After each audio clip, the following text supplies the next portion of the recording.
Durham's accolades so far, undefeated in conference play for the second straight year. Wipe it all away, it comes down to tonight. And what's amazing is, too, over the years, 94th meeting of these two teams, Andrew, and it comes here to the championship game of the American Rivers Conference Tournament.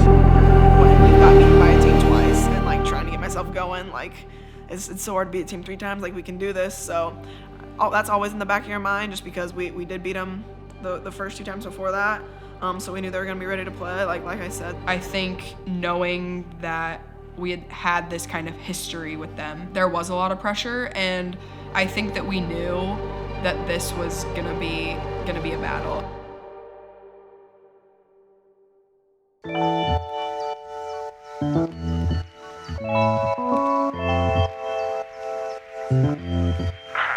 Good morning.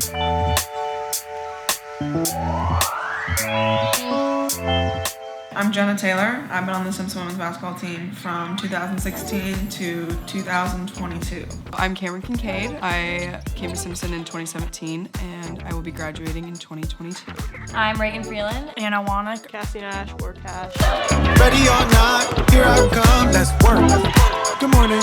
Get up before the sun is up, baby, let's Let up work. on that full court pressure. Taylor left open for 3. Passing forward, and Jenna Taylor gets the score box score up to a 10-0 run. It's ATL, bro. Go get it. Trendsetter, we're embedded with the avant-garde. The expectation that we should win a conference championship, that we should have all the success. Like, I think we were always kind of the underdog leading up to this point.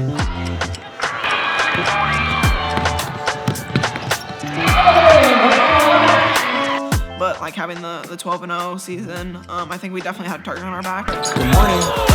Ready or not, here I come, let's work. Now it was just even more special, and I was able to cherish it even more because I knew that this was it, and it's nice to think about how far we had come, and we weren't even close to being done. Get up before the sun is up, baby, let's work. Good morning. Ready or not, here I come, let's work. Good morning. Get up before the sun is up, baby, let's work. Baby, let's work.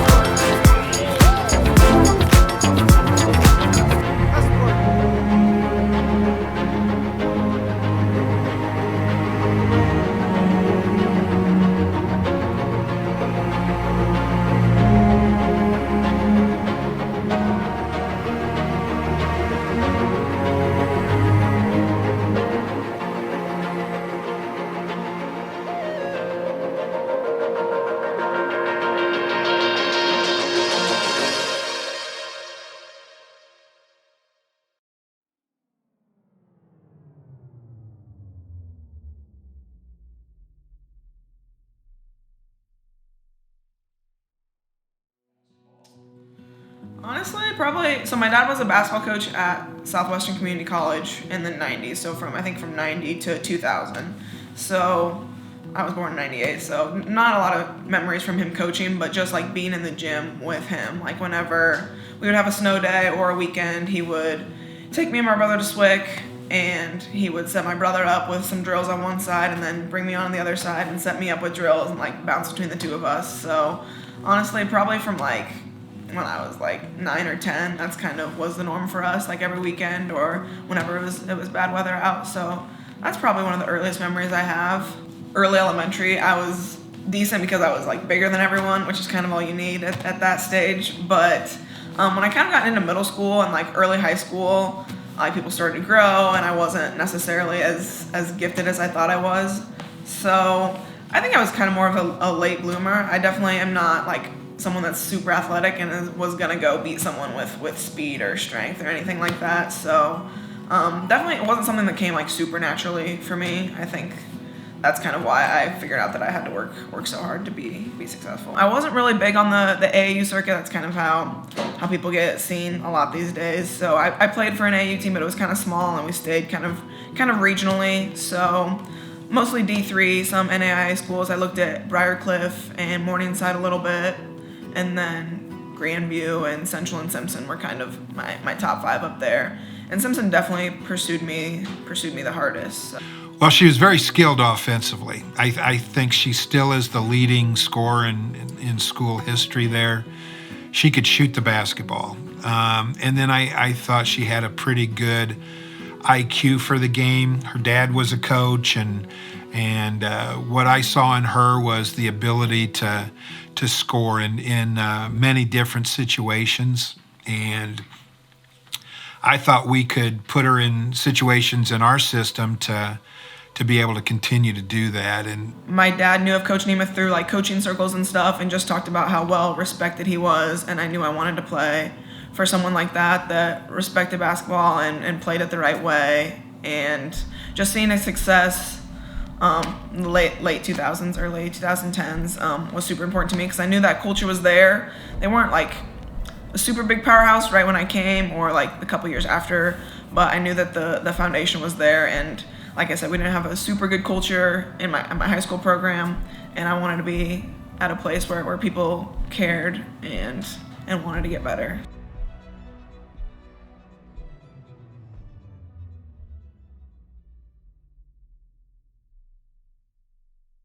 I think we all were kind of in the same mindset. Like, we kind of talked about that all preseason. Like, we needed, like, this season, we needed to kind of step up a little bit. And, like, because we had those expectations, we needed to kind of match that in practice. So I think there was, like, a giddiness, especially because the season before was so weird and just, like, no sense of, like, normalcy. So I think getting to have a more normal season this year and start it off, like, when we were supposed to was kind of refreshing, I guess. well, I think they put their hardest work in. They were focused. We talk about the focus in practice. Some of that was from them, but the other players contributed to that too. But I think they again led by example, by getting in the gym without a coach, with a coach, as much as they could to make sure they were prepared for this. They were cheated, not just on the floor, but off the floor too, I think. And they also were cheated. They earned a trip to the national championship. Like, they earned a trip to the national tournament, and they weren't allowed to go. So I think trying to talk about, like, that's the last thing. Like, that's the other thing Coach Nemeth tries to describe to people, how special the national tournament is. There's only 64 teams of over 400 and like 80. We wanted to go to a national tournament, for sure. I think that was the reason that me and Jenna both came back, was to get to that next level, to experience that tournament and that level of play. And I think that we knew that if we won conference, we would go. And so that was the mission, for sure.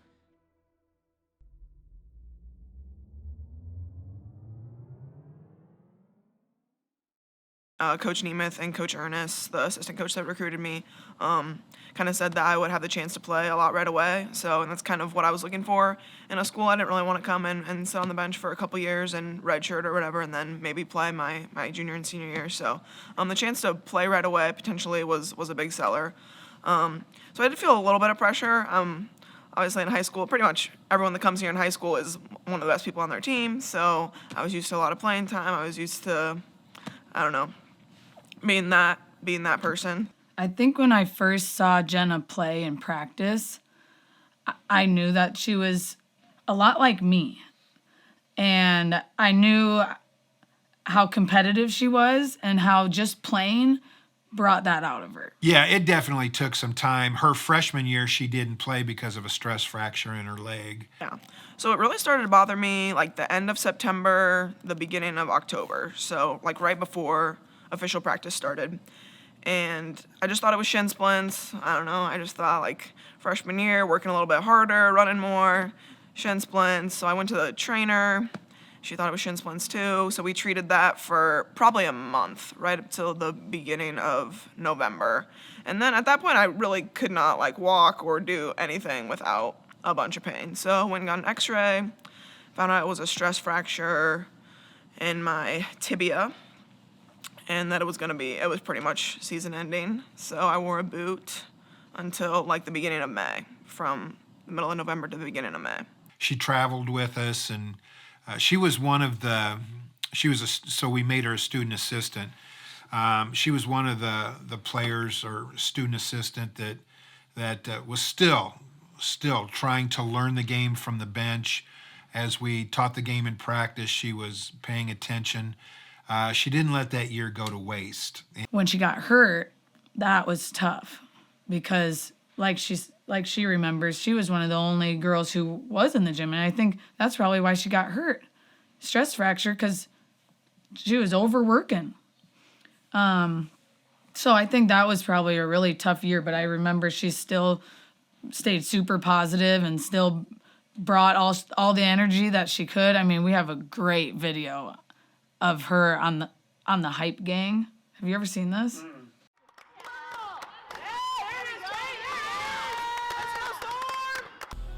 I'm Jenna Taylor.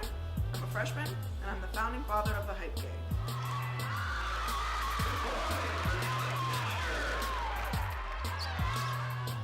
To be a member of the Hype Gang, it takes pride, passion, positivity, and of course, a season-ending injury. Hype Gang is very important. I mean, without us, who's gonna get them going?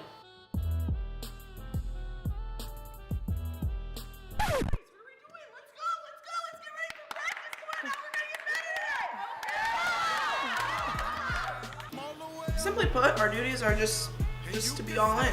That means if your hands aren't bleeding by the end of practice as a part of the Hype Gang, you're not doing your job right.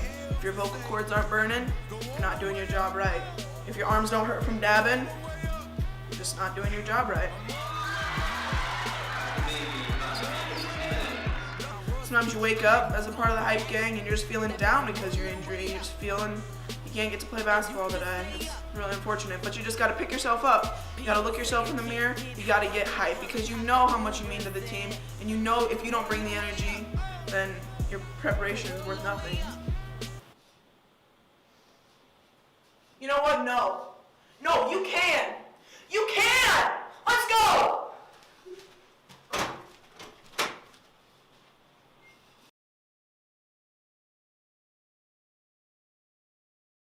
We saw on Twitter and stuff that coach hadn't missed the tournament in forever, like since it'd been cut down to 8 teams or 6 teams.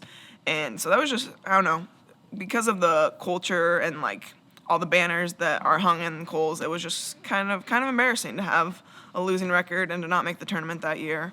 So I think we had a meeting a couple weeks after the season with the returners and Coach Lonning and our other assistant coach at the time, Coach Rogers, and just talked about how, like, not necessarily basketball stuff, but just how the culture of the whole program needed to change to not repeat a season like that. And I think that meeting was probably when we really all bought in to, like, postseason stuff and knowing what we had to do off the court to propel ourselves into next season. Well, it was a really young team. I knew we had graduated a really good class the year before, big class, and we had a lot of very good freshmen, but they're young with very little experience. So, that was one of those where they had to learn how to play the game at this level. They had the skills, but maybe didn't have the knowledge of how to go about using them and how to go about playing in our system. After that first season, so she was hurt all season, that's when I had just been like, you know what? So it was the first season Simpson didn't make the conference tournament in history. And I was just like, we got to change things now. That's when I started making my workout plan for the summer. I mean, I asked her today, she followed that thing like a Bible. And then once she kind of, and this is me speculating, but I think once she kind of got all of those drills and ideas going, like she went a whole summer following it, then she could go into a gym and work herself out. Now she figured out what she feels like she wants to add in. But I think that base was what I gave her. I think that the workouts that we do with Coach Lonning are probably the most beneficial thing that we do as like a team. I think that the drills that she provides to us are so specific to like our skill set and bettering us as a player, but also incorporating like what Coach Nemeth has in his mind about like what our offense should look like and what he has in his mind for the role that each player should have. In the past, years ago, we'd practice for 2 hours a day and try and get those shooting workouts done during practice. Yeah, I think those started. I think we'd started doing them my freshman year. I think she might have started them. I don't know if they did them at all the year before, but just like mostly with position groups is how it started. Just like post players would do post moves, point guards would do like ball handling and stuff. I think it started out as 1 day a week, just like 30 minutes of extra work. And then like slowly over the years, I think it's developed into more. So she would do like individual workouts with me or with Cam and as well as like position. So I knew as a former player who I wasn't all state in high school or anything. I never took my team to state in high school. I didn't grow 5 more inches when I got to college. I just found out you have to put in the time. So I think those are huge. I think that might have been like the single, besides like our workouts in the postseason, off season, have been like the main thing that's driven our success. I'm Moran Lawning. I'm the assistant coach for the Simpson women's basketball team. I played every sport growing up. I did all dances. I did everything. I was in band. But yeah, basketball, I think I started realizing I liked that better than track, cross country, softball. Those were my high school sports. I think it was my senior year. I think it kind of took that long. Each sport I was in, I was always like, oh, this is my favorite sport, whatever I was in at the moment. But yeah, basketball, I think my senior year, I started getting more into like the tournament, watching the women's basketball tournament for Division I. And I remember my senior year, UNI women's basketball went to the national tournament.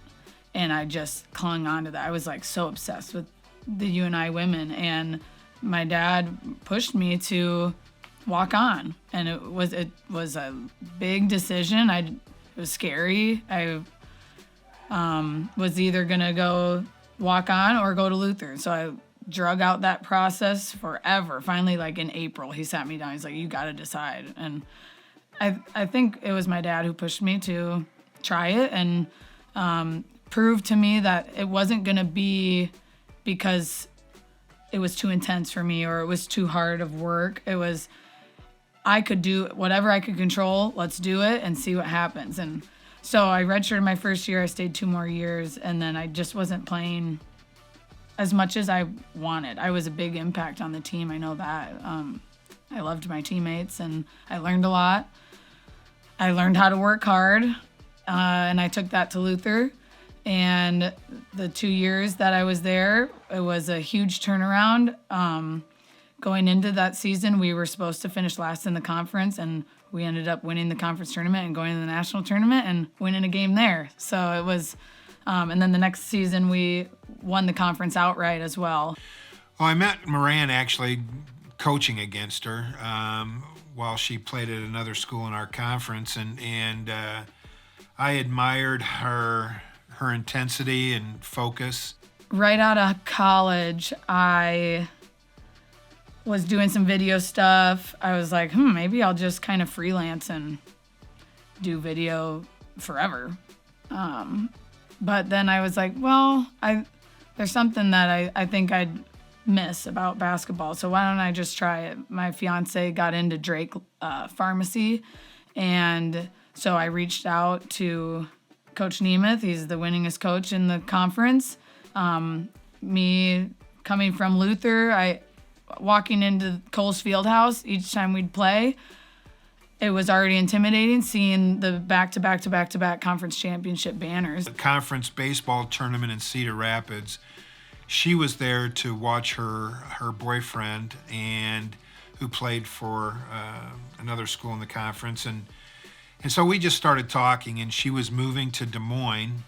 I was ready to just learn even more, and so I was going to volunteer. They were maybe going to give me as much money as they could, but I was just waitressing, just trying to rack up the tips to last me through the winter. And I remember one day I was at work waitressing, and I I see Brian Nemeth is calling me. I'm like, what the heck? Like, still kind of that athlete that if a coach is like calling you, you get nervous. And I asked her if she wanted to be either a volunteer coach or a part-time coach, and just get her into the coaching world a little bit. And she was excited about that. He's like, our assistant coach just got a job with Iowa State. Don't decide right now, but I'd like to potentially hire you as the assistant. I was like, yes, like I'm in. He's like, I don't want you to answer now. I'm like, okay.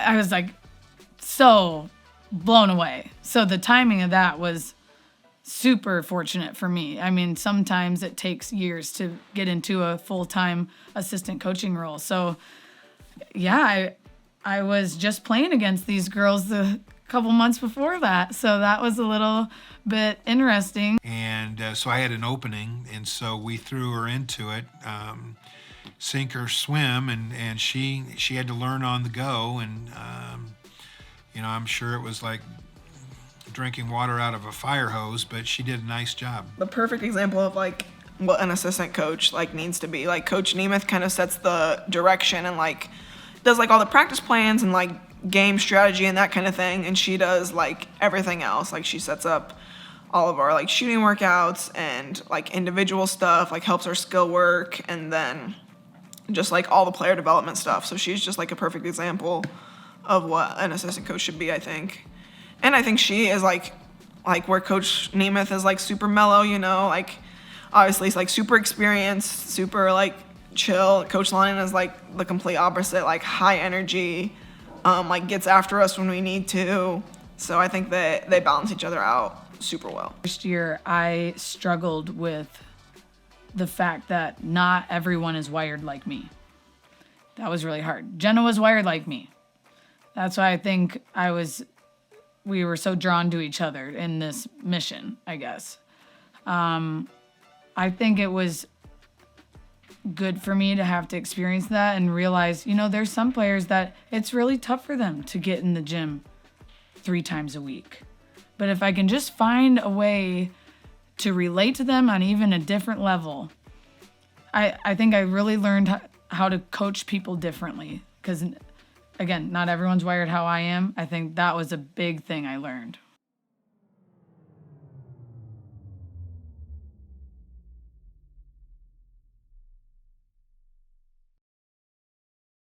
I think that was so beneficial for us.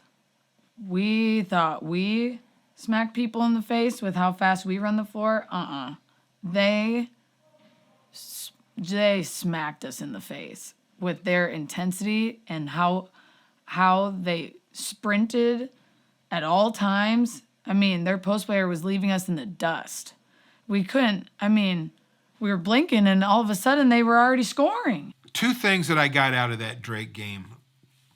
One was that we needed to play harder and faster. We got slapped in the face. It was a good wake-up call.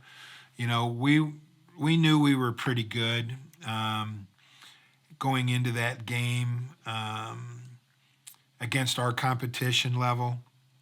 We got into that game and figured out that there's some better players out there. So I think that helped us keep the focus a little bit. But once we not settled in, but got our intensity up to where it needed to be, we realized we can act like this all the time. It shouldn't take another team to bring it out of us. Now this should be us moving forward against the rest of our conference.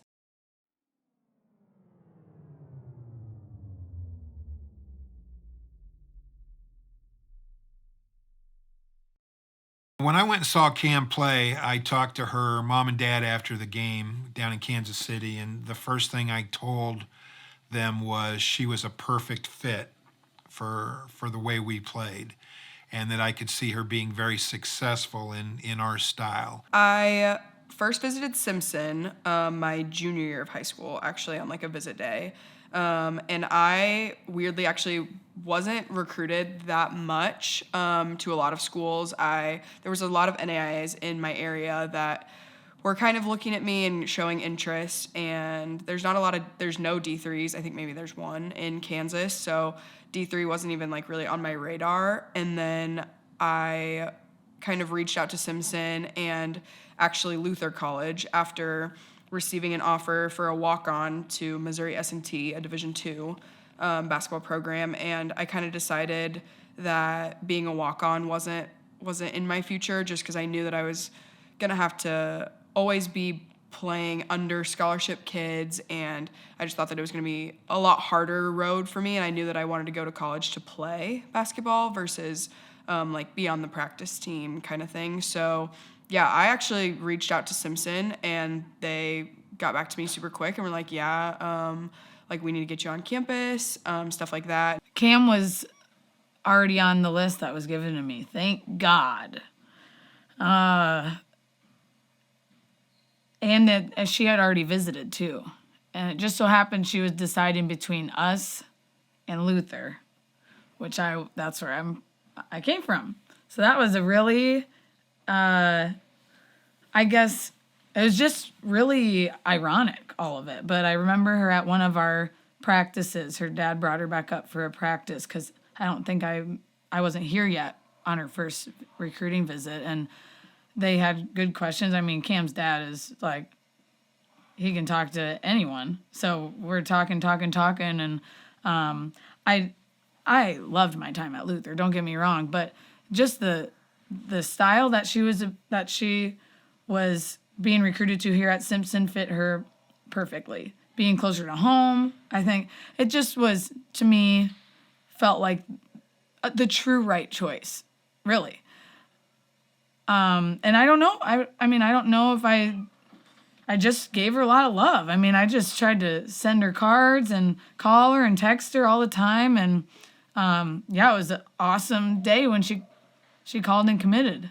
That Coach Lonning is so like outgoing, and it was awesome to be recruited by someone who had just come from Luther, and those were like my top two schools. And so it was really special to be like, hear her side of things, and then how she wanted to come to Simpson and be a part of this program, I think was unique. I remember Coach that spring when she committed, or that winter, Coach was talking about how athletic she was, how good she would be for our press and our system. So I was super excited even before I met her. And then I think that summer before her orientation, she came and played with us, pickup, and I knew that she was pretty special. She was athletic, she could play defense and rebound. It was nice because we were actually partnered up with a mentor, and my mentor was Jenna. So it was nice, like we lifted together. She kind of took me through like how to do shooting workouts, and I think that's when I was like, oh my gosh, like this is really cool. Like these girls love to play basketball, and they love the game. They love working hard. They love getting better at it. And I think coming from high school, it was a total change. But you hope that you know how they're gonna put their work in and be a good team member. And I thought those two had a little bit in common. I thought they both had a lot of passion for the game. And when you have passion for the game, you want to work at it and get better. So there was some luck with putting those two together, but I also think that, we knew that they both had passion for the game, and they just fueled off each other. He saved me for last, and he was like, Cameron, your mentor is Jenna. And Jenna got up and was like, yes, and like just overexcited. And I was like kind of like taken back. I was like, why does she want to be my partner so bad? But then I was like, I don't know, it was like really special because I was like, oh, because like we can be like really good. And really good feeling right away. And then when we were matched up, probably that first day that she was on campus, or second day, just to like work out together, and like she could come to me with questions and stuff, I knew that, I don't know, it was the start of a really good friendship. And like we were very similar in how we played my freshman year. Like things have obviously, we're not so similar in our play now, but just like our positions were the same, and it was nice that like she was excited to like kind of take me under her wing. Yeah, I was kind of worried, to be honest. I mean, as a freshman, or coming in as a sophomore, hadn't played all year, and I don't know, I knew this girl was athletic. I knew we kind of played the same position, so I was a little nervous. But then I found out our games were way different. I think I was more offensive oriented because she didn't score a lot in high school. She had other girls on her team that could score, and she was definitely more like facilitating and defensive minded. So I think, I don't know, playing in practice against each other was super competitive, and I think our games are just enough different that we could really help each other. Honestly, I didn't really expect to play. I expected to get a few minutes here and there, and just based on like after preseason kind of and playing with the girls and seeing my role on the team, and there was a lot of talented players ahead of me, and I knew that coming in, and I had also known that coming from a big school that you have to work to get playing time, and I knew that, and I didn't know what my freshman year would hold, and luckily I did get quite a few minutes, and I think that but initially I didn't expect to play. I knew we had a JV program, and I expected to spend a year getting my feet under me kind of and playing with the JV girls, and then coach was like, yeah, you're something special, and so I got some minutes, and that was awesome. Her size and athleticism was what we were looking for. It's what we still look for in players. And I think for her, just learning our system and learning, I mean, maybe instead of learning, I should say gaining confidence in herself. The more confidence she gained, the better player she became. And her freshman year, I didn't want to put the pressure on her of having to start, but she did start 2 games, I believe, when somebody else was injured. But she played, like you said, in every game, and I think that gave her confidence. And then from there, she and Jenna became 2 of the hardest workers I've ever had. And my freshman year, we actually did have a pretty good senior class with Noreen and Ellen and Maddie Simmons.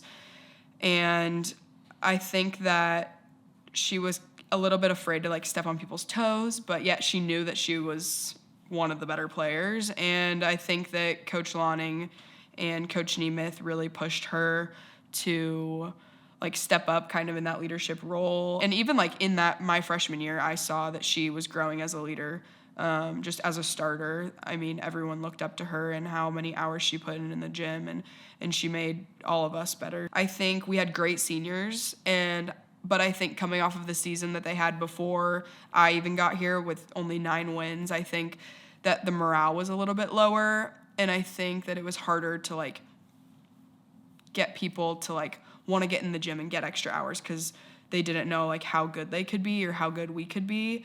And I think that moving forward, the group of younger girls who was like willing to get in the gym and like wanted to be like this gritty grinder group, and with Coach Lonning coming in especially, like putting that into us. And I don't know what it was like before Coach Lonning got here, but I think that she also had a huge part in like making us this like gritty grinder team. The phrase, it's not what you do, it's how you do it. And I think as you're asking me like, oh, what is like the secret formula? I don't think it is like this certain drill and this certain drill. I think it is your focus when you're doing something, or your intensity when you're doing something. I could give Jenna a workout, and I could give a high schooler the same workout, and they would be very, very different, even though it's the exact same thing. Jenna's focus and her intensity, even when she's in the gym by herself, that is what we're talking about. It's not what you do, it's how you do it. So yes, I gave her the roadmap, but she bought into like, she has that focus anyway. I think some other girls had to learn that focus. Cam could, for a while, I was writing out step by step some things she could do on her own in the gym. And then by junior, senior year, she can walk in the gym and get a big sweat going just by herself. It's that focus. It's knowing, it's finding that intensity even alone. I've never had like a postseason kind of thing. Like in high school, we did not do anything like that. So I think after basketball ended, I'm pretty sure me and Jenna waited about 2 days, and then we were back in the gym. And we started lifting like a week or two after, and then we played pickup twice a week, maybe 3 times a week on those, and then we were in the gym shooting every single day. I think that was also a huge step for me. I was like, wow, we just finished basketball and we're already gonna get back in the gym.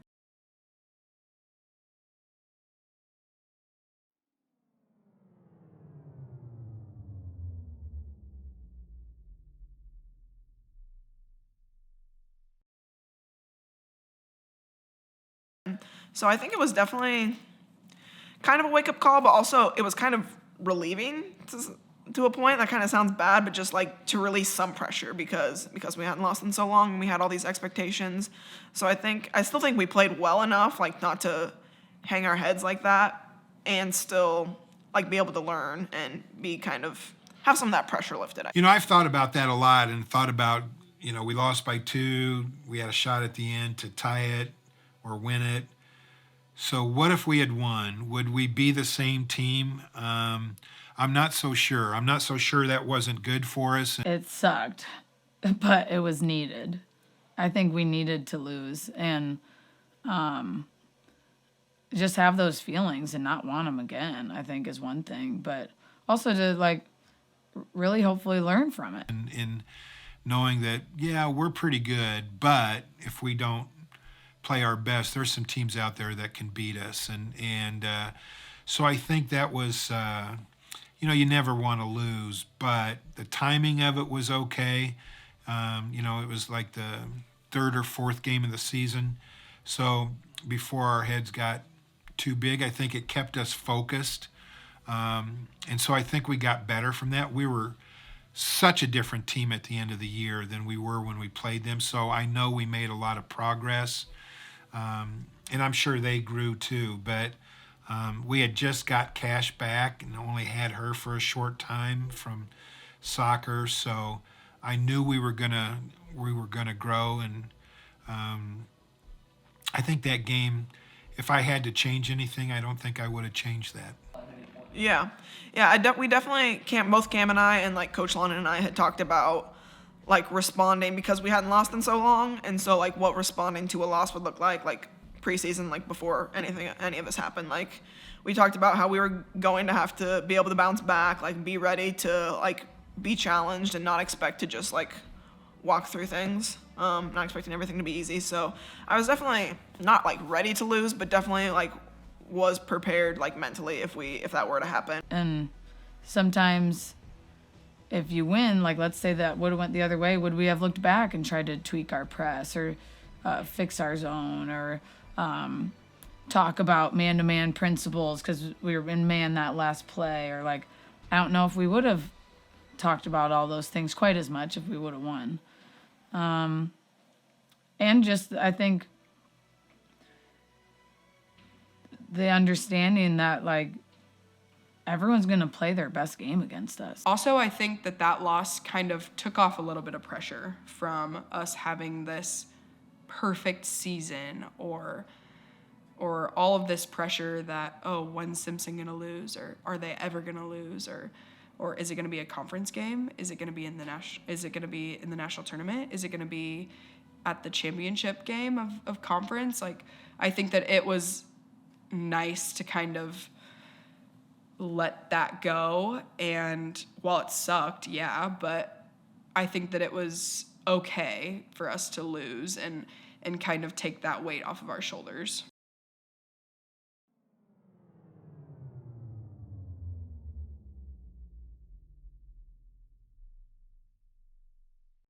We had a practice in Hopper, and we came down and like into the locker room.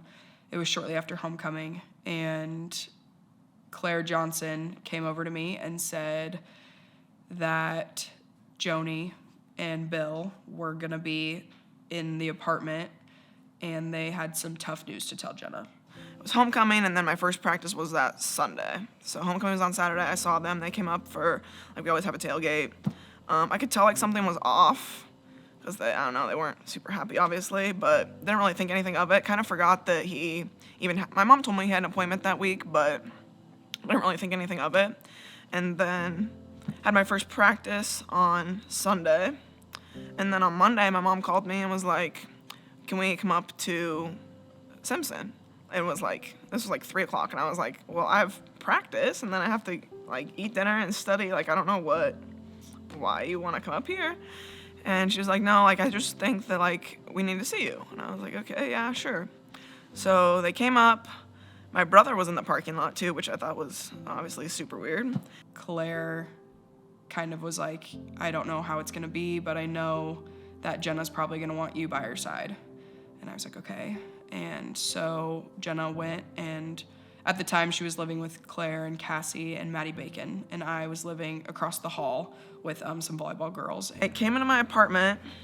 My dad told us that he had cancer, and I was shocked, like, was not expecting anything like that. He didn't tell us, like, what kind at first, so I was just thinking, like, colon cancer or, like, something else in the stomach. And then when he said pancreatic, I was like, that is not good, because I'm a huge Jeopardy fan.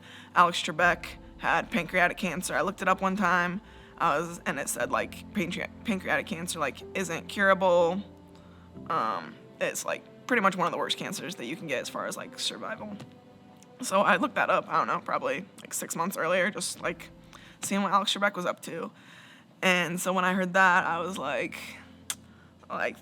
this is not good. This is gonna be a really tough couple months.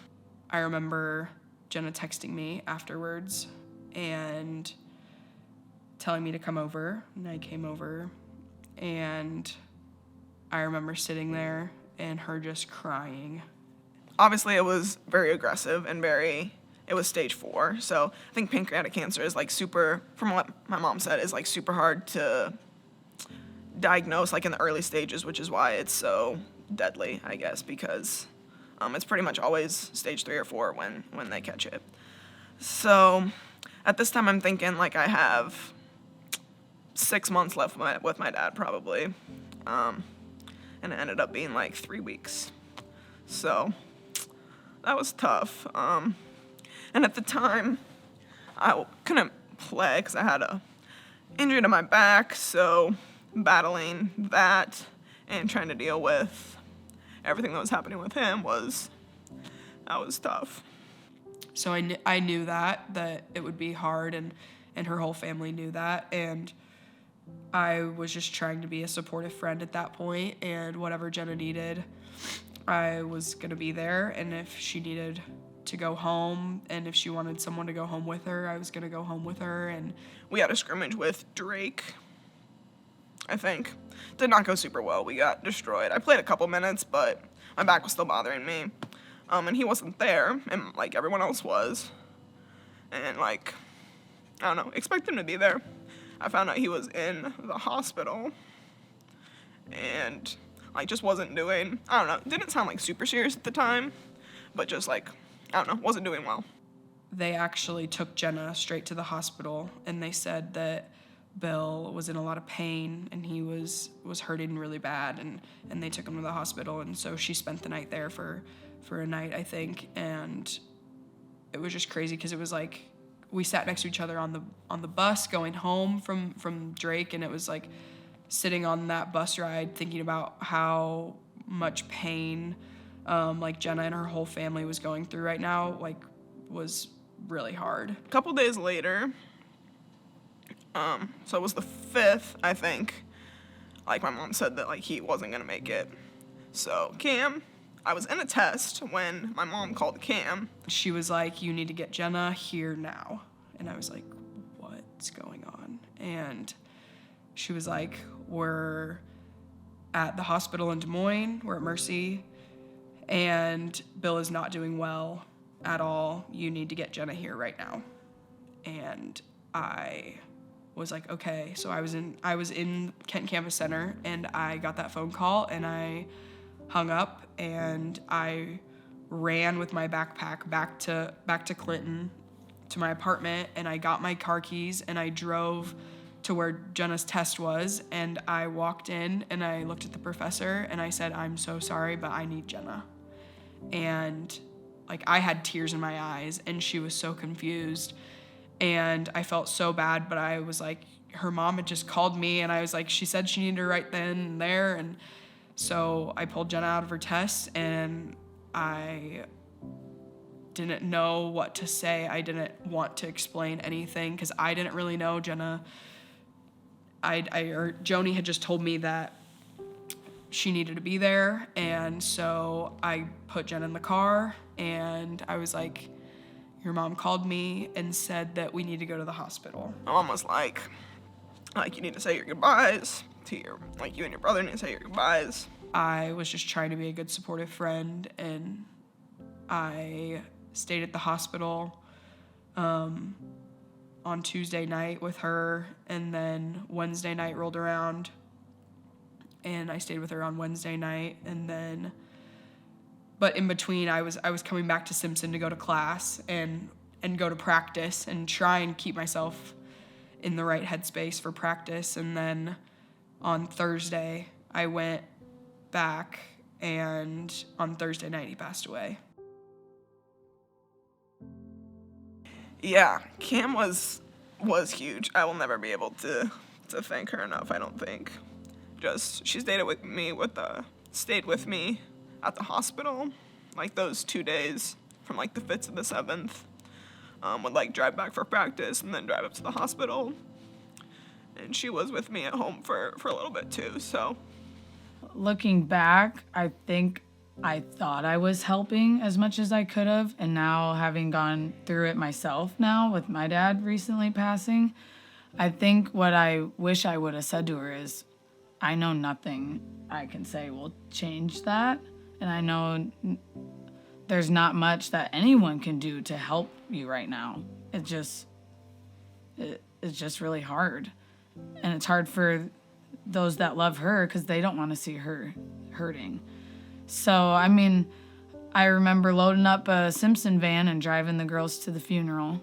I think that was really, really good that we did that. Really awesome to see her be supported by the whole team, and I think that was really special. That was definitely tough. That's kind of all I wanted to do at that time, was just to play and forget about everything else. So I think then I tried to like hyper focus into doing everything else that I could, as far like I'd been around the program for 4 years now, so just trying to help in whatever way I could, just trying to be positive on the sidelines and do anything I could from there. So definitely tough not being able to dive into my sport like I wanted to, like working on my game, but just tried to focus on the team in other ways. So I think initially basketball was super hard. Like, games were hard. He would always text me before games. So that year, when I came back, like January, February, was super hard, just because him and basketball were so like connected for me. Like, that was the reason I played. So that was tough, really hard, or right away. And then the next year, like, I just kind of wanted to make him proud, I guess. So that was my 5th year. Kind of the reason I came back for my 5th year. Like, I decided before, but when I was talking about it with my parents, I don't know, that summer probably, of like in between my junior and senior year, I kind of needed to decide if I was going to come back for my 5th year or not. And I couldn't decide. I was going back and forth. And then he was like I wanted their advice, but they pretty much didn't want to give it to me because they wanted me to make my own decision, which I appreciated, but I still just wanted someone to tell me what to do. And then he was just like, I would love to see you play another year. And I think just him saying that kind of made up my mind, I guess. So that was a really big reason why I played in my 5th year. So I think all the awards from then on, yeah, were just kind of for him, I guess. And just wanting to make him proud.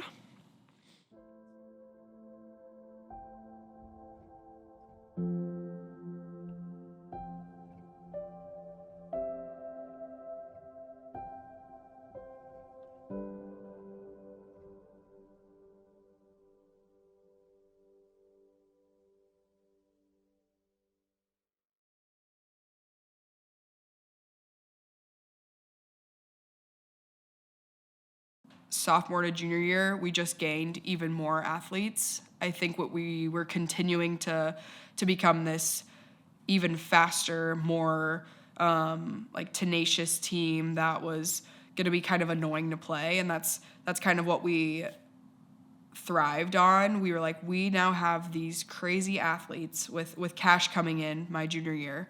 Yeah, Cash was another one that just fit really well into, she's 5'10", athletic. That's kind of what we look for, and I knew right away she'd be she started her freshman year, and she'd be a bonus for us because first of all, she meshed really well with the returning players in starting with them. But she added another athlete on the floor, added somebody that could get to the rim on just about any occasion. And, that made us better defensively, made our press a little bit better. And now teams had to worry about her and Cam and Jenna. So it was, you can shut one person down on a team. It's hard to shut down two. It's almost impossible to shut down three. So because I didn't play AAU or anything like that, I didn't really have like coaches reaching out like over the summer or anything like that during like my club season. So I made a recruiting profile on NCSA and put like highlights on there, stuff like that. And my mom helped me like make that and everything. And then Coach London was actually the first coach to reach out, and this was the first school I came on my visit to. Cash didn't play travel basketball. She played soccer, softball, and basketball. And I found her recruiting profile online and immediately showed Coach Neva that I'm like, we have to have her. She was very high energy. So before that, I had pretty much only like texted her, and then we were making the visit here, and she met us in the parking lot to like kind of walk us where we were supposed to be. And just like her energy and personality really showed through, which I feel like is the reason Simpson stuck with me for so long, and like why I was like ended up being my main choice after being just my first visit. So just like her energy and how much you could tell she cared about the team. She's nothing I've seen before. And I drove to her summer scrimmage. I mailed something to her probably daily.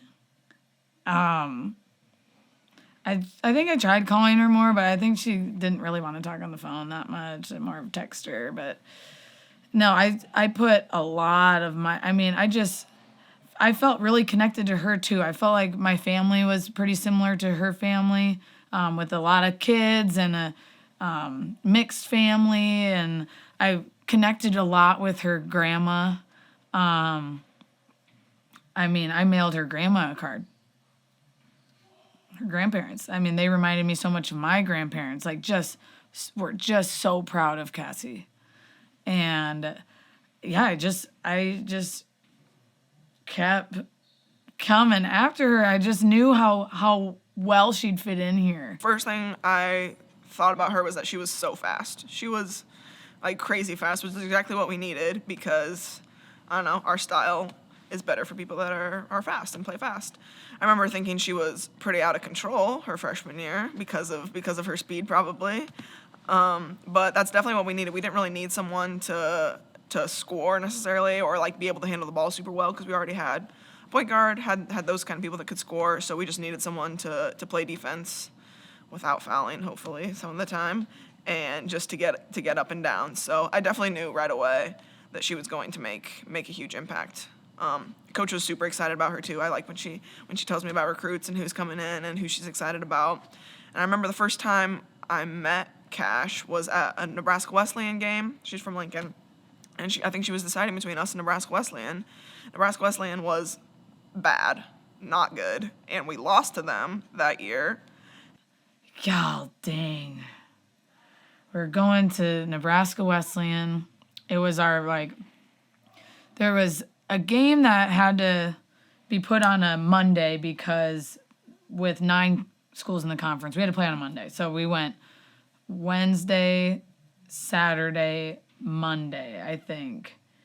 And it was like Loris, Wartburg, and then Nebraska Wesleyan on that Monday. And I was like, I even had Raising Cane's for our post game meal. I'm like just trying to pull out all the stops for cash to see like, I'll treat you well here. Like, we'll treat you well. Coach Namath treat you well. Like, oh God, but the game, we did not play well. We should have just taken care of business, but it came down to the final shot, a buzzer beater by them, and we lost. And clearly Nebraska Wesleyan's recruiting her too. And to lose there with her whole family and like high school teammates and all, like, I was mortified. And Coach Lonnie was so mad at us, not even because we lost, I don't think, but because Cash was there and she really wanted Cash and she thought that we were going to lose her because we lost. Like, thought it was done. I was like, oh no, how did we mess this up? Like, this is the one game I care about all year that we win in front of her. But she still came. At the time, I had no idea what I was looking for in a school. Simpson is smaller than my high school was, which I had never thought about, like, going smaller than that. I didn't know what I wanted to major in, so I wasn't really looking at the academic side either. But when I came on campus, I really enjoyed the small community feel. So, like, my tour guide knew a bunch of different people on campus, so seeing that. And then meeting with the coaches and players, who I also really fell in love with. Just seeing the balance that Namath and Lonning had. So Namath is more laid back, whereas Lonning's like high energy, and how Namath set a standard of like winning here, which I really enjoyed too. And just like overall, like the team itself, how close they seemed. I had a lot of them eat with me on my lunch visit, which was super cool. And then them talking, you could tell that Namath meant everywhere that he said, like kind of like where he would see me fitting in with the team. I don't think the expectations were extremely high. We were trying to figure out who we were at that point. We knew we were good, but we didn't know for sure how good we could be. And, I think that by the time it was over, by the time the season was over, we thought we have a chance to be really good next year. And so we had to go. I think every team, if you're going to be a really good team, you have to go through some battles where you're trying to overcome something, or you're trying to figure out who you are and find an identity. And I think we found an identity that year. We can be so good, and we definitely like had higher goals. Like, we wanted to finish top in the conference or top 2 in the conference, and wanted to make it to a conference championship game.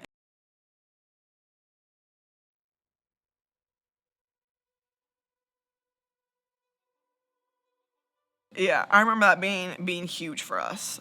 Just as far as like confidence wise, I think that was a stretch. I think we beat Loris that week too, or I don't know. We had a couple good games that week, so I think that's when we were feeling like super good.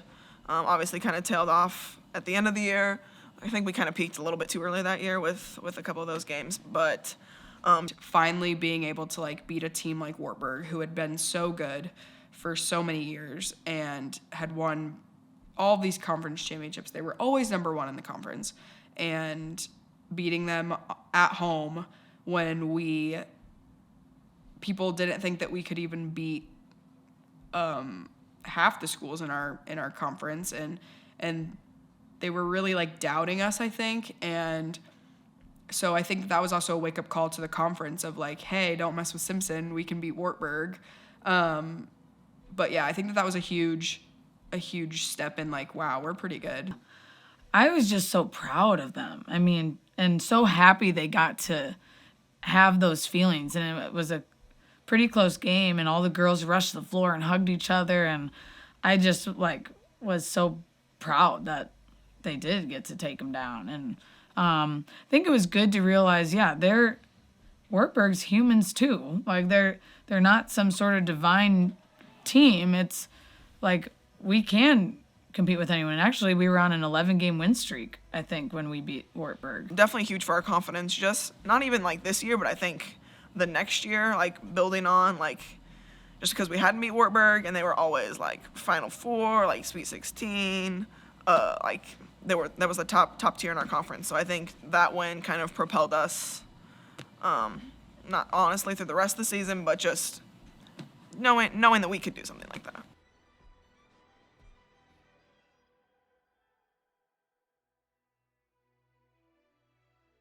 Yeah, that was tough just because that was like the people that I came in with. So my grade, like Cassie and Claire and Maddie Bacon, Maddie Glasscock. I don't know. I felt like we started with when it was that 9 and whatever year, that bad year, and like we had built something over the 4 years. So we did think that like this was our year, this was our chance. Like we had played decent before, like hadn't been playing super good the last couple games, but like we were ready to make a run. I think it was a really special year, and I think that there was kind of a lot of pressure. Not so much like on the team as a whole.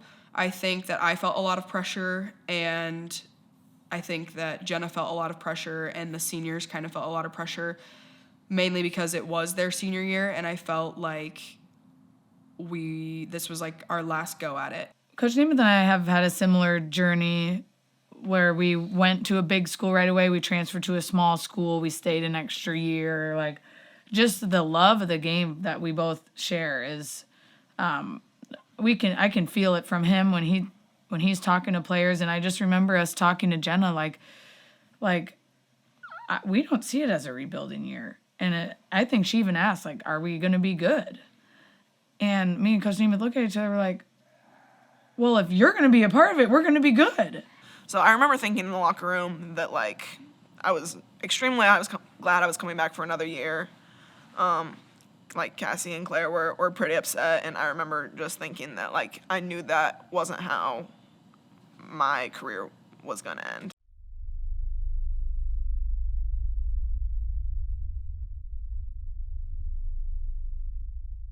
Yeah, so it started like right before we went on spring break, right? And I went on spring break with Claire and Cam to Colorado. Or just, I don't know, just hiking, messing around. And like there were like all the shops like while we were out there. So this is like a couple days, like within a couple days, like restaurants started to close, shops started to close. We're like, what? Like they canceled the the national basketball tournament. We're like, what? Like what is going on with this? Like how is this like such a big deal? We're so shocked when we saw Loris had actually gone to the tournament that year, and they made it to like the Sweet 16, I think, or maybe the round of 32, and then it was canceled, and we were like, what's happening? It was literally a day-to-day thing, trying to figure out what we could do that day, whether it was we still can't be in the gym. We had to be outside, so some of the players would go outside and shoot on the hoops outside. We had to wear masks in meetings, so the new players couldn't really see what their teammates looked like. You couldn't have anybody in your rooms. There were so many things that the team had to adjust to, and it was hard on the incoming freshmen. We got back from Colorado or whatever, and we had to move out of Simpson. Everyone had to move home. It was like so bizarre. Going into the off season with COVID, I think that's where we were the grittiest. We grinded, and Coach Lonnie jumped on that right away. We were having Zoom meetings as soon as we got home. She's like, guys, you know how she is. She's like, guys, this is a great opportunity. We need to use this to our advantage. No one else, all the gyms are shut down. No one else is going to be working out. Like, we need to take advantage of this and like work our hardest right now. So we got on Zoom with all the coaches and all the players, and they told us our game plan. She sent us workouts to do outside, like ball handling and conditioning and other stuff. Like the gyms were kind of open, kind of not. I think we snuck in with a key or something and got some workouts in. But that whole summer, we were working out outside on middle school and elementary school hoops. We shot a lot of layups that year. Sweat a lot outside trying to play with outdoor basketballs that like I bought at Walmart. One really good thing from COVID taught us to stay in the moment, because we didn't even really know if there was going to be a season, but we can't control that. So in the off season, they're at home in their driveways at parks doing these tedious workouts on on a hoop in their driveway. I don't think many teams were doing that. They were like so dedicated. We were even trying to like track different habits. Like hey, if we're gonna be home, why don't we try to add something good? Drinking more water, get more sleep, or reading some of this book every night, or like they grinded through COVID. I mean, the wind is making them airball a free throw. Just like their hands are freezing because it's snowing in April. So they're wearing gloves doing ball handling. Like, so gritty. Cam and I talked about that all the time, like during the year, because I don't know. I know other people worked out, but I was always like talking to Cam about what she worked out on that day. And so like during the year, we'd be like, remember how we shot when the wind was blowing 25 miles an hour, or when it was 35 degrees outside and like freezing rain? Like we're down 5 now. Like we're fine. Like we can get through this practice. We can get through this game. We can get through this workout. So I think that definitely was a huge like mental advantage, I guess, just like working out in those conditions and like seeing where we wanted our season to go. I think it was definitely like, we just want to play some games. Like we had no idea if we were going to be able to play any games, how many games we were going to play. Like it changed so many times from not playing no non-conference games to like we'll play the full conference season, and then like we'll play all the teams plus 4, and then we cut it down more. So I think at the beginning of the year, like before I knew how big COVID was going to be, I was like we can win the conference tournament. And then when we got into stuff and I realized how much COVID would impact things, I just wanted to play some games. Yeah, honestly, again, we were back to day. Let's get through practice today. Hope we have everybody at practice tomorrow. And let's focus on getting prepared and making sure we're ready to try and win our next game. And because you never knew we were on a bus one time headed to Loris, and they called and said they, had a COVID outbreak, and we had to turn around. We practiced from October, November, December. Finally, in January, we had a game scheduled. We finally get on the bus to go play Loris in our first game of the season. And we make it to Altoona because we pick up Coach Nemeth in Altoona. And we start driving, and we're about to take the exit off to pick him up. And they call us and say, they have COVID, we need to turn around. I think there were some tears on the bus then too. Like it was just like emotionally draining, I think, just getting our hopes up and then not being able to play. They were upset, but they got off the bus and went and did a workout. It's just so gritty. That season was to go undefeated in the COVID year like that. I think that was like one of the coolest things.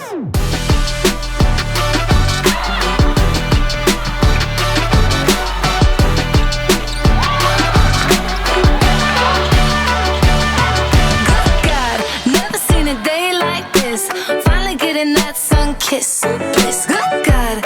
It feels like there's nothing missing. Filling my cup with some love in the kitchen. Cause I'm so sweet, super so neat, over easy. Can't get enough of that good stuff. Gotta soak it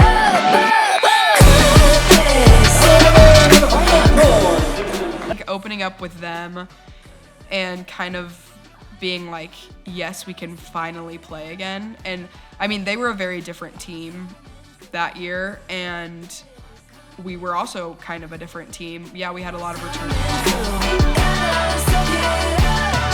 Long week, had a long year too. Getting harder to see, brand new. So I keep on smiling like I do. When looking at me, and I'm back in the mood. Cause I'm so sweet, super so neat, over easy. Can't get enough of that good stuff. Gotta soak it up. Goodness, goodness.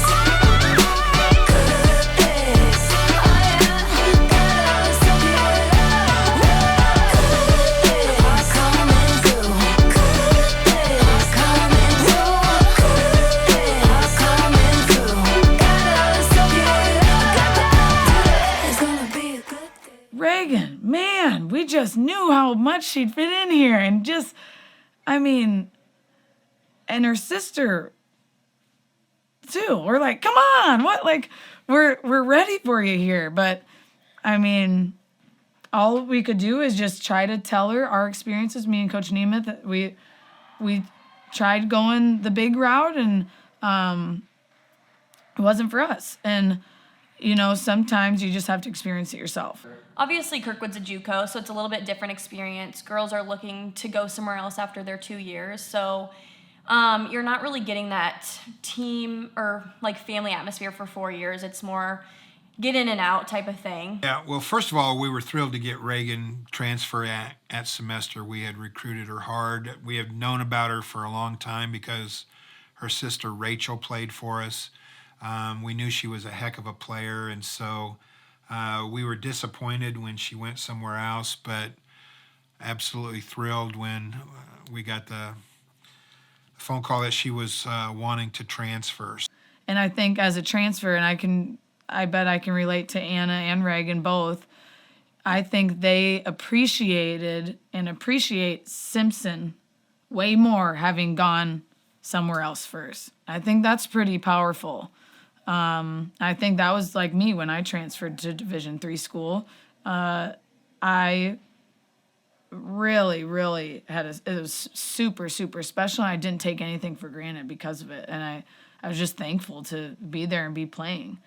And so I think, even though it was a long way around, I think this is just the perfect fit for Reagan. And thank God she decided to join us COVID year. I think she's really brave for doing that too. She was a heck of a player. I knew she, in high school, like we would always ask Rachel like what her plans were, and she always said like Reagan wanted to go bigger, like she was more looking like D2s. So we were like, okay, like we probably don't have a shot at her.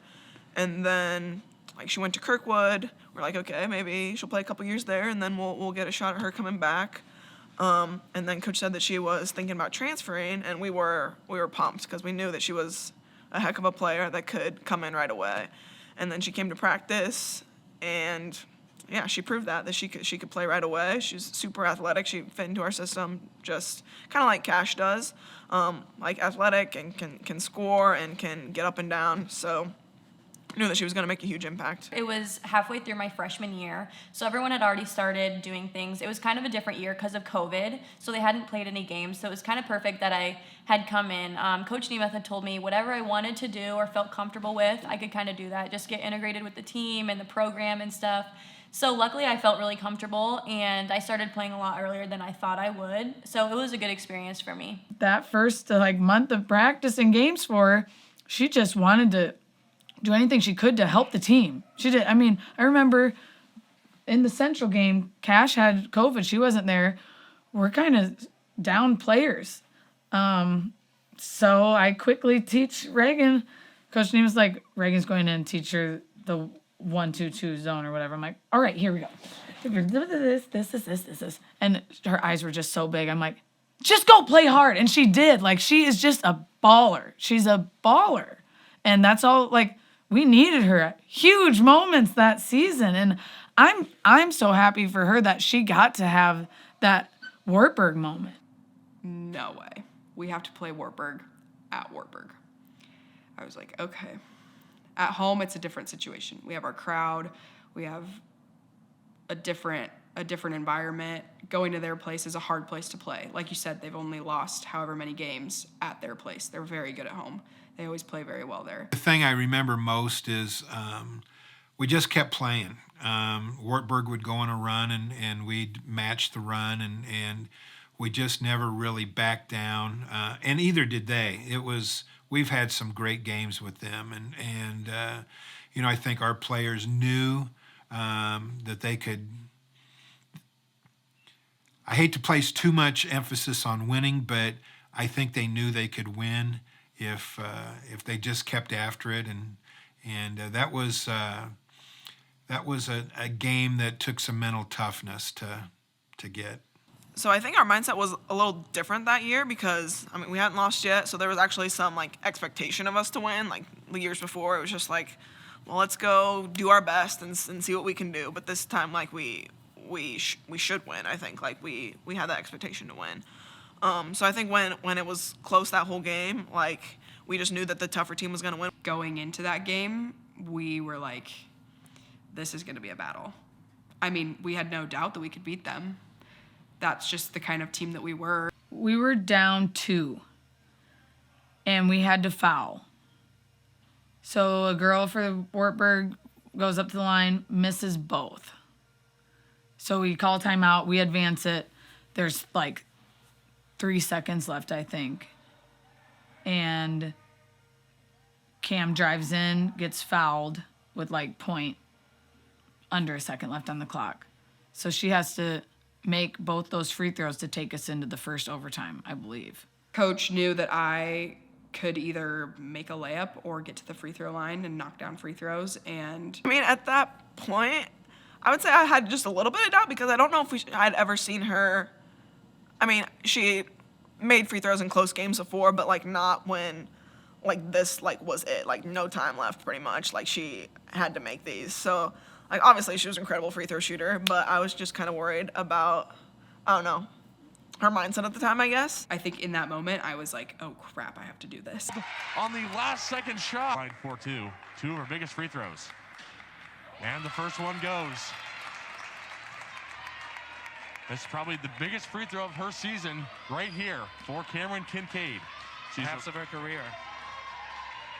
The second one is up, and it's good. So it is tie game now, 65-65 with 0.3 left. And the ball will be inbounded to Conrad, and she'll just hang on. But knock those down. She's tough, I guess. Talking to her later, she knew she was gonna make them, so I should have known she was gonna make them. So most of us naturally are nervous, but coach is kind of just like, this is like what we're good at. This is what we're here for. Just go take care of business. Cam's super calm, and we know that like if we get it to Cam, then we should be in good hands. And I was like, no, I can do this. And I think it was also like comforting knowing that like my coach trusted me and my teammates trusted me to like be the person with the ball in my hands at the end of the game. And yeah, I honestly probably blacked out during that moment because I was like, okay, I was like, either make the layup, Cameron, or like draw a foul, do something. Like this is it. Like this is the last moment. Just being up there and like knowing that I'd played them 8 or 9 times at this point, and knowing that like this is the first time that we like had a chance to like win up there, and knowing like the history that our programs have, like it was just, I don't know how many like close moments we had in that game where just, I don't know, it just gets me going. And played against those girls for forever, and they'd always, I mean, before like the year when we beat them here, they'd always kind of handed it to us. So just kind of want to show them that we were the tougher team, because I think that was always like part of my mindset last year. Like I just wanted to be tougher, like wanted to show people that we wanted it more. I think I said that a lot during that game. Like we want this more than them. We want this more than them. So. And then the same type of thing happens again. It goes into double overtime. My thought was obviously get the ball to Cam. I think that's what everyone's thought was on the court, to get the ball to Cam. Cassie Nash has fouled out. And I'd say even before that, in that overtime, Jenna was being so heavily guarded. Cash was able to drive past her girl and get right in because they weren't helping off Jenna. So we were just finding ways to like, okay, they're taking Jenna away. Let's see who else is able to score, who else can step up. And we were down 2 with like 3 seconds to go. And we had kept running a play to get Cam the ball. So they took Cam out of the play. I obviously was not the one supposed to be shooting or even touching the ball. That's why I was throwing it in. When Reagan couldn't get the ball to Cam, I was just like standing on the block, like watching Cam like run around because I wanted her to get the ball. And I was like, okay, I should probably go try to help Reagan get the ball in. So like came to get the ball. Honestly, I had no idea what I was gonna do. I was kind of locked up. Because they were obviously like, okay, if it's not going to go to Cam, then it's going to go to Jenna. Not a good mindset. Like I probably should have been thinking score, but Reagan's girl went to go help on Cam. And Jenna noticed right away that Reagan had stepped in and was wide open. She didn't have enough time to think about it. She just had to catch it and shoot it. On bounds. Now they do. A three-pointer is attempted, and it's good! It's Reagan Freeland hitting the three-pointer. Now here comes Draper. Her last second shot is no good.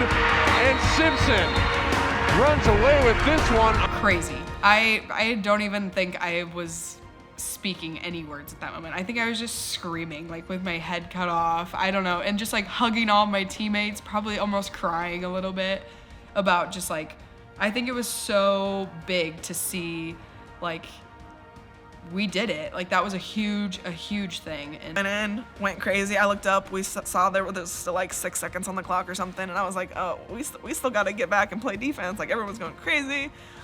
They actually had like a decent look at it, and I was kind of nervous, but unfortunately that ball didn't go in, and we came away with it. The whole thing was funny looking back on it, you know, because in the moment, I think I blacked out. Like, I didn't think about shooting it. Like, there was no thoughts going through my head, and all I remember after I hit it was like, we still have 0.7, like, or 7 seconds or whatever it was, like, we still got a guard, and I'm like, all guarding, and everyone's excited, and yeah, it was just kind of funny looking back on it now. God, to hit a game-winning 3, to think that just months before, she didn't know if she wanted to ever play again. And then to get her teammates hugging her and kissing her like that, it's like, this is where you're supposed to be. On the clutch three-point shot by Reagan Freeland. Well, that was not obviously their first look, but they had a one-on-one matchup there, and it led to an open 3, and Simpson will finish out the regular season perfect, 8-0, a big win in Levick Arena tonight. Took 2 overtimes to do it.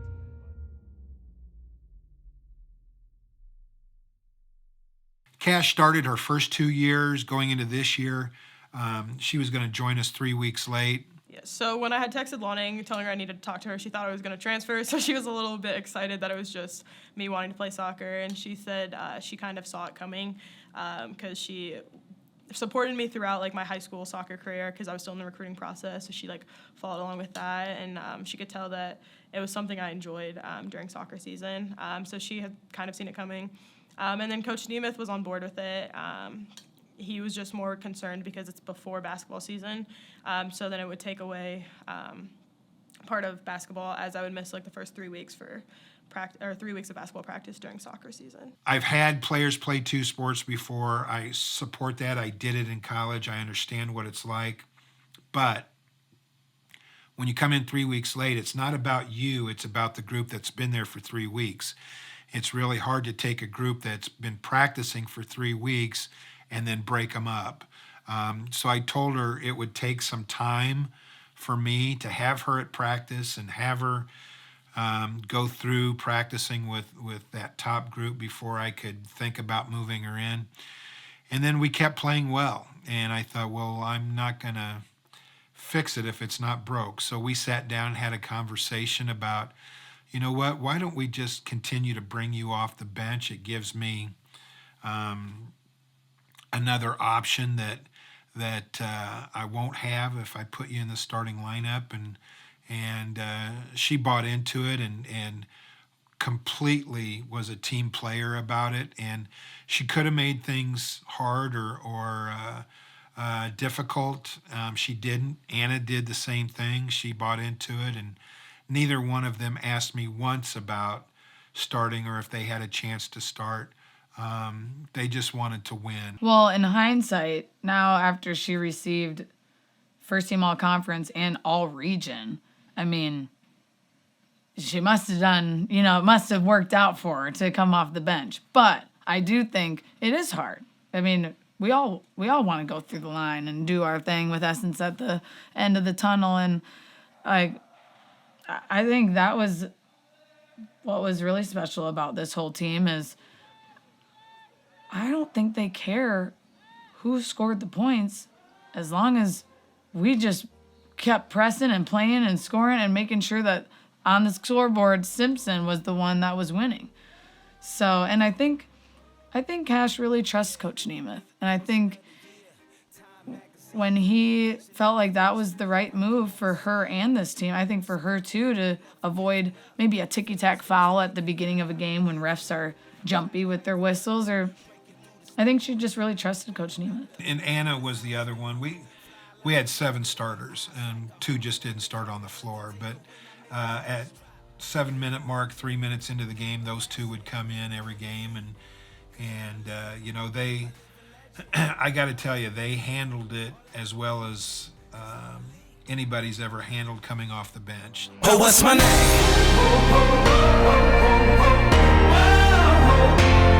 Oh, what's my name?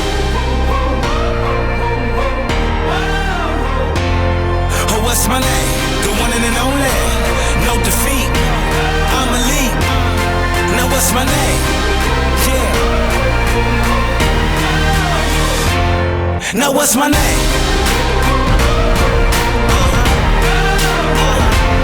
Now what's my name?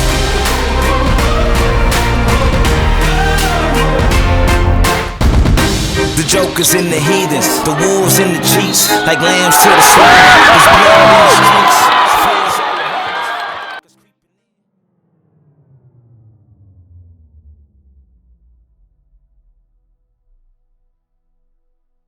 Well, we saw her play in high school. She committed early to Mankato State, and so we quit watching her, and I did know she was a very good three-point shooter.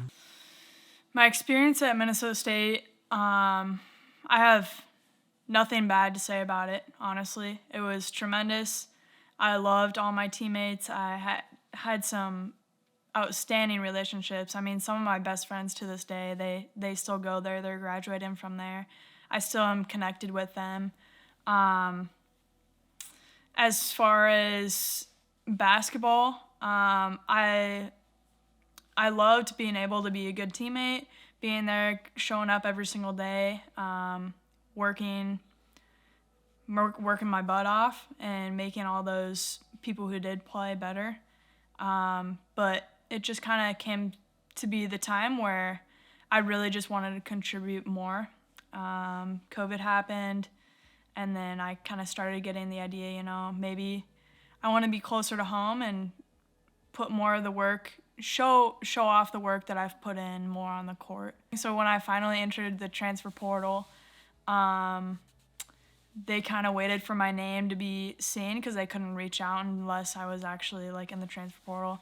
And then that's when they reached out to me because they had known through Chloe that I was going to transfer. So Coach Lonning, my first interaction with her, super energetic, always wanted to talk over the phone.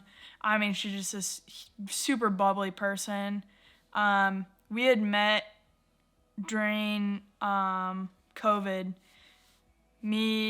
I met her at Grays Lake, and we kind of walked around, talked to each other, kind of about her experiences and my experiences. We have very similar situations where she transferred, went to a D3, and kind of the same reasons as I wanted to kind of make a change. And so, getting to really talk to her and have somebody who, went through the same thing as me was really, really beneficial. Definitely, she played with us that summer, so we would go up to Des Moines and play at Park outside, and she would come and play with us, and we were we knew she was coming in from D2, so we knew she could play, obviously. I think once Anna decided that she was going to come to Simpson that summer, God, these girls were gritty. They'd go to an outdoor court and play pickup. In 100 degrees. It was 100 degrees some nights. And Anna was there, Jen was there, Cam, they would all set it up and go do it. And so Anna got to play pickup with these girls even before school started. I think right away she realized, okay, these girls can play. It doesn't matter the level. And she also realized these girls are committed. I think it re-sparked Anna's drive. And I know she's a hard worker. I think it re-sparked that drive. And then also COVID, I think, allowed her to pick up the tennis racket again and just casually walk in and become the MVP of the ARC. So I didn't really make a decision. I happened to be walking into Lifetime one day where Faith was working at the front tennis desk there. And just the week prior, I had told the basketball coaches that I was going to be coming here. And then, so I had walked up to Faith. I said, hey, guess what? She's like, what? And then I'm like, I'm going to go to Simpson. And I remember that she actually like flew out of her chair. She like stood up, her chair just like flew back. She's like, "You're kidding me, right? Like, if you're joking with me, I will be so pissed at you." And I'm like, "No, I'm serious. I'm going to Simpson." And she's like, "Okay, well, you're on the tennis team. Like, you're playing." So she basically just like, she was just like, you're on the team. I don't care. I'll talk to your basketball coaches. I'll do whatever, but you're going to play tennis. So that's kind of my decision, I guess. I never said no. I went in with zero expectations. I really just loved playing the sport. I loved competing. I loved being out there. Being able to play out, like, an outdoor sport is different than playing an indoor sport. Being out there and playing with my teammates, I absolutely loved it.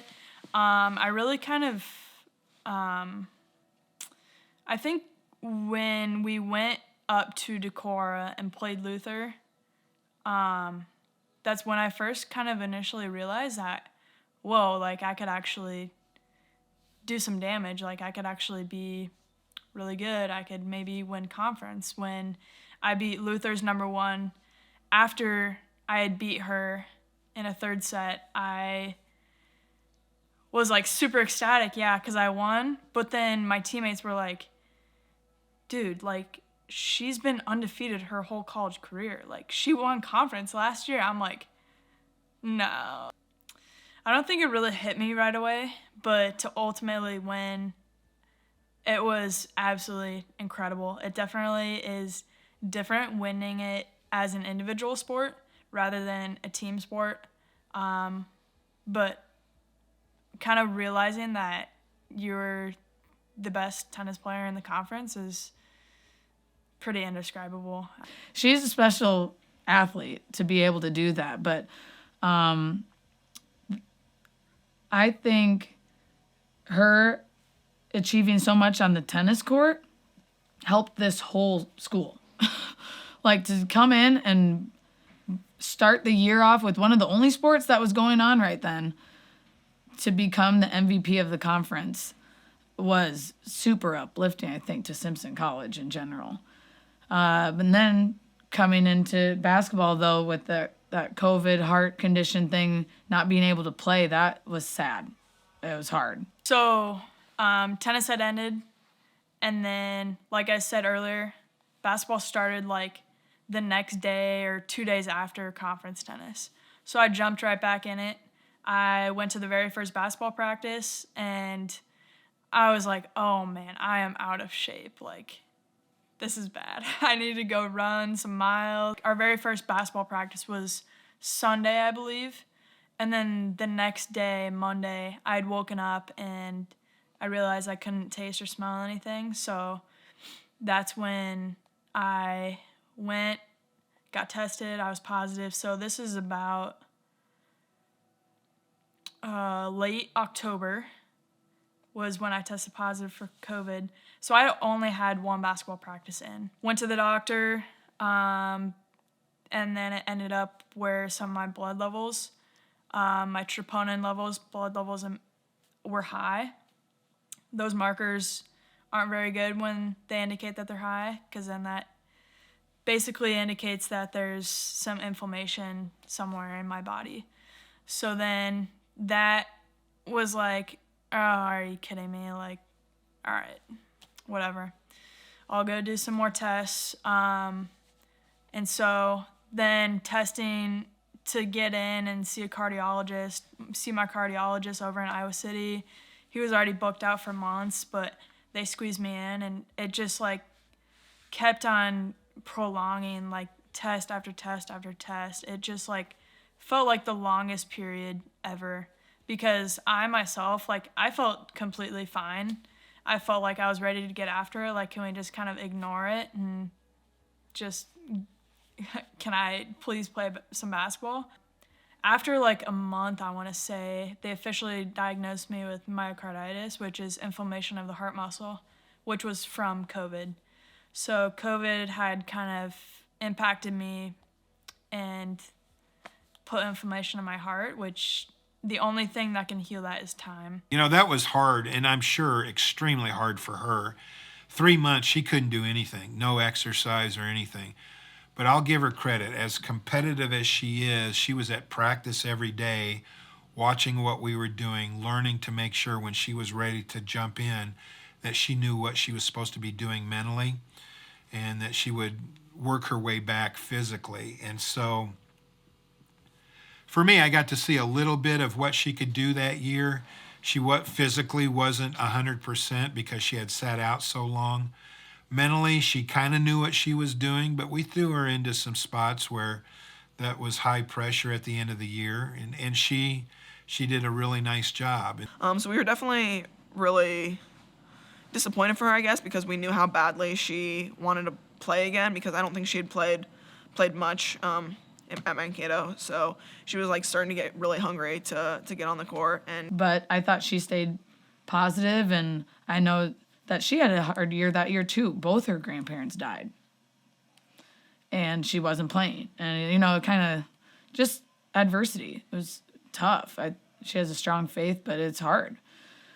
But she stayed engaged, and I'd rebound for her because she was allowed to do some stationary shooting, not get her heart rate up too high, and we just kept being ready. And, geez, she was a huge part of that conference tournament championship game.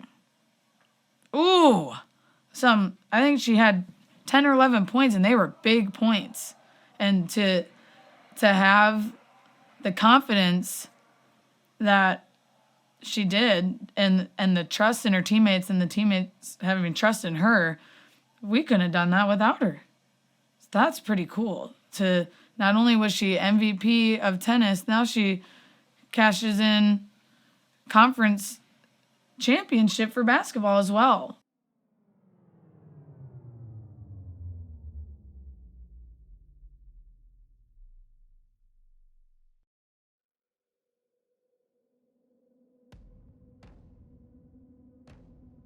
Coach Lonning has always said it's hard to beat a team 3 times, which is true.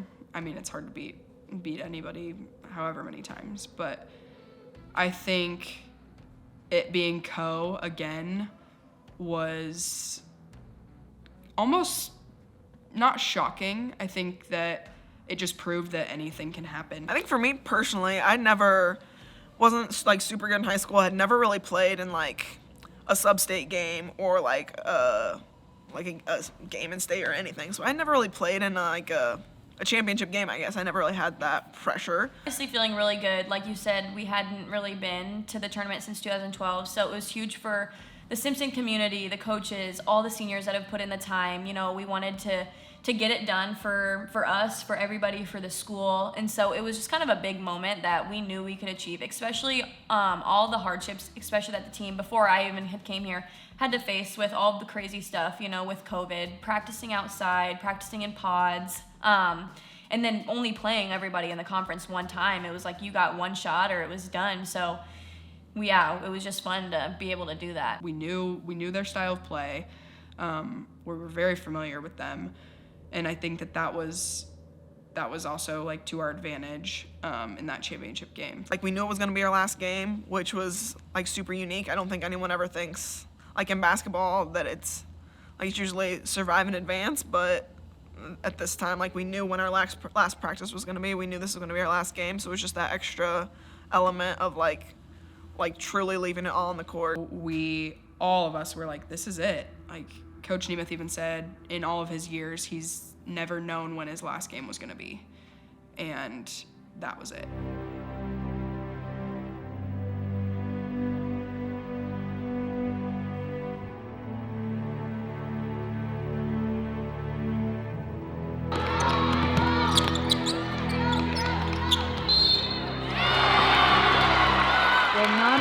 The game itself such a grind, and so many different runs and so many different feelings. I mean, it felt like we should have ran away from it. We were for a while. We were up 15 or something. So at that point, like we were kind of scoring at will. We were like, okay, like we have this in the bag. And then like 2 minutes left, they hit like back-to-back threes. They get back in it.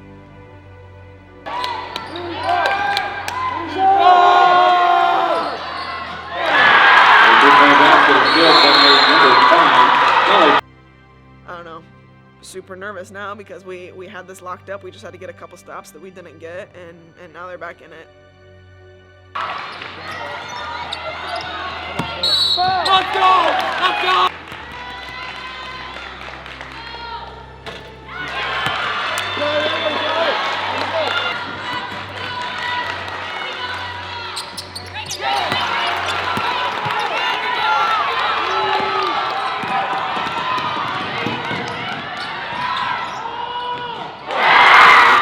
Cam didn't play most of the game because she was in foul trouble. And you're telling me she's the one who hits the free throws to take us into overtime? There was more pressure on this game, I think, for sure.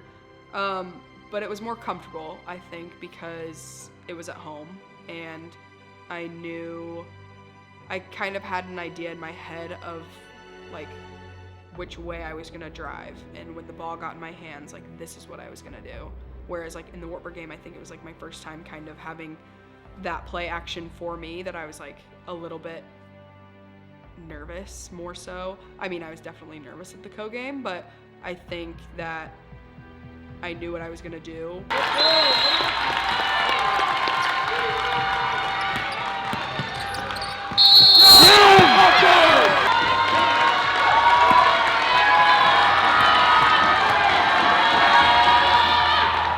If she misses one of those, our season, like, it's done. We're watching Co celebrate.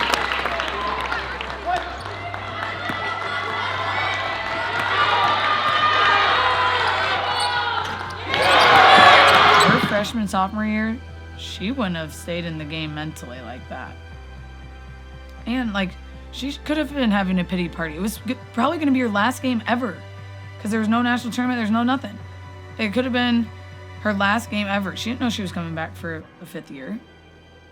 And for her to stay engaged on the bench and then come in and hit the 2 biggest free throws, and not to mention she just did it like the week before too, to not have an ounce of doubt creep in. She hits them both and then scores in overtime too. She plays well in overtime to then, God, to win it.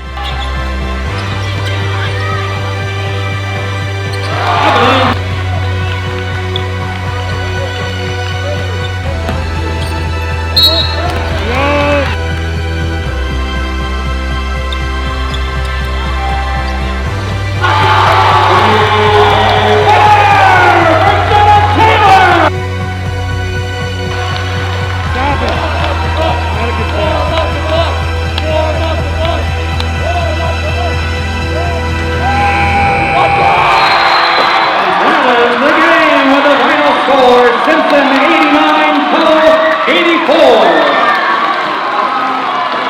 Simpson is the American Rovers Conference champion. It was just everything that all of our hard work and everything that we'd put in leading up to that point, like that was the ultimate goal that we had talked about since she came in as a freshman, and just seeing it all come together like that was just incredible, just super special.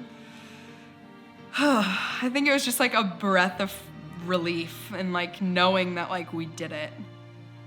How small the margin is decided with hours and hours and hours of work.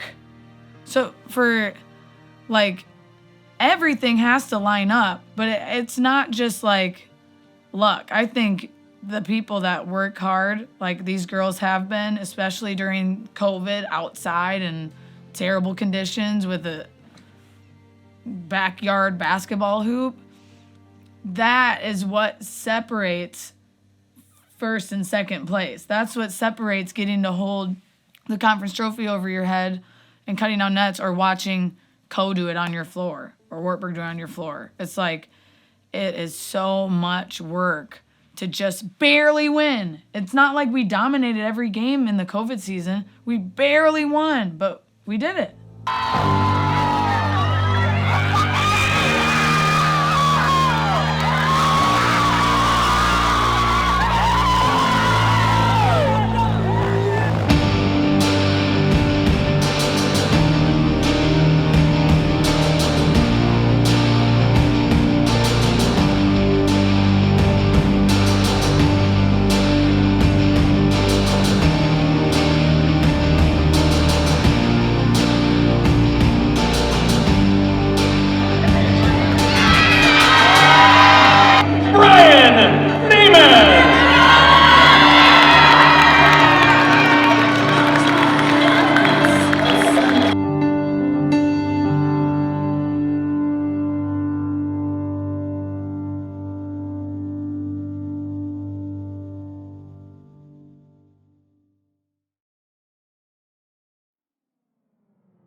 much I couldn't handle.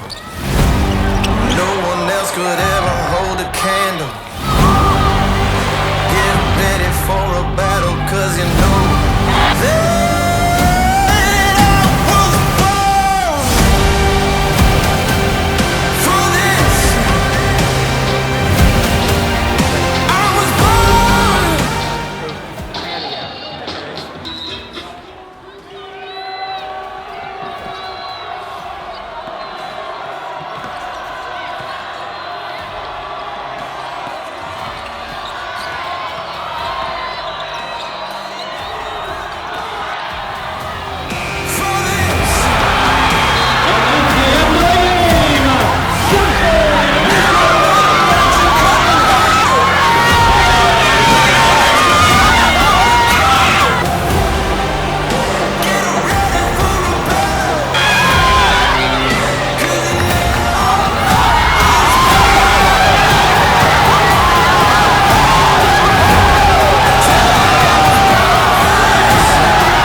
I mean, that moment that we won conference versus Wartburg this year, me and Jenna looked at each other and we were like, we did this.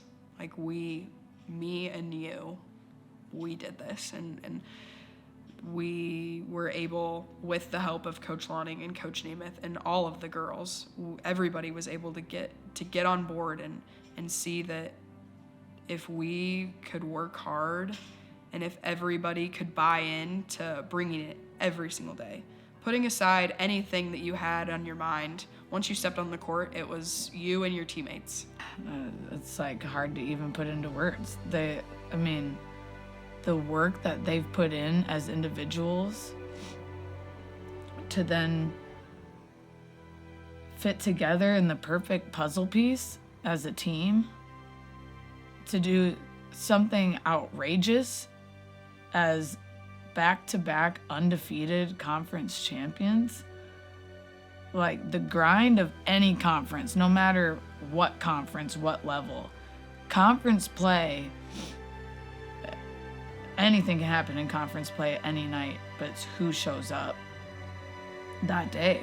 And they always showed up. And they always came back to the gym the next day in a shooting workout and showed up to that too. I've done it for 35 years now. I think I've done it with the help of some of the most phenomenal players and people that I've had to coach here. I wanted to make this program proud for them to be a part of, and for Simpson to be proud of this program. Like I knew coming in that Simpson women's basketball had such a great reputation over the last 30 years the coach had been here, but it kind of slacked off when I first came in. So I kind of wanted to just help restore it, I guess, and because I knew that Coach Nemeth had worked so hard, and I wanted to get back to where it needed to be. Well, she's one of the most competitive people that I've coached. She is set a legacy for work ethic here for future players to follow. I think she's been a prime example of what it takes and how you go about it to get better, to get the most out of what your abilities are. The one thing I try and tell players is don't have a regret. Don't have a regret that you didn't work harder, that you could have been better, but you chose not to. It's a choice, and she always chose to put the work in, and she got to be the best player I think she could have been, and she'll never have a regret. And boy, it was a blast to coach her. Coach Lonning has always been like this ball of energy, and I think that she has brought out my energy on days when I was not feeling like bringing it. I think that she knew that I could always go up another level to be an even better player, and she always knew that I was an athlete, but she knew that I could be even better and even better. And I think that her pushing me and working with me and bringing out that side of me, and again, building my confidence, was something so special, and I'll never take that for granted. I think Coach Lonning especially has been like such a big part of that. Like, she's so positive and has always encouraged me, especially like my first year. She was like, this is so good. Like, this is so good. You're going to be able, like when I had my stress fracture, like, you're going to be able to sit on the bench and you're going to be able to see everything that needs to happen. And then like next year, you're going to have like a great year and you're going to be able to prepare, and like you're going to have another year of eligibility if you want it. And so she kind of put me in the right state of mind that year. And then when I was going through the loss of my dad, she was like, this is what he would want for you. Like, he would want you to like work so hard and like to be so proud of this. So just like trying to stay positive throughout all of that. And then with my back, she was again like this is gonna be okay. Like, this is good that you're sitting out right now because you're like grieving for your dad. So like you don't have to worry about basketball right now.